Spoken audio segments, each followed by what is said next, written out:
The youth are not just the future, but the present of the church. Ito po si Father Cali ng Manila Cathedral. Halina po at magkapet pandasal.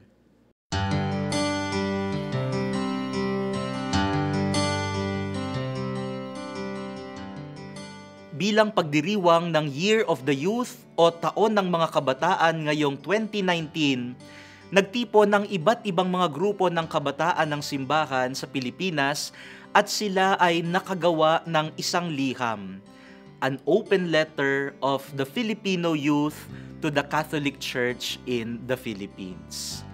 Nilalaman nito ang mga saloobin at naisabihin ng mga kabataan sa kasalukuyang panahon.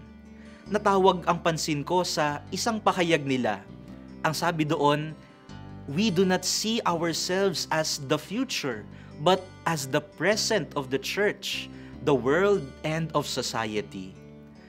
Tama nga naman ang ating mga kabataan. Ngayon pa lang ay biyaya na sila sa simbahan. At marami sa kanila ay may mga kayang gawin na hindi na alam ng nakatatandang henerasyon. Naalala ko dati ang catechetical materials ay sinusulat lamang sa Manila paper. Pero ngayon, nakamamangha ang mga kayang gawin ng mga kabataan ng mga video presentations and animations. Isipin nyo na lang kung maraming kabataan ang magsama-sama para ibigay ang kanilang mga talento. Sigurado akong magiging buhay na buhay ang simbahan. Mga kapwa ko kabataan, huwag sayangin ang talento at oras. Mag-volunteer, kumilos, magbigay, dahil sigurado kaming you are the present of the church.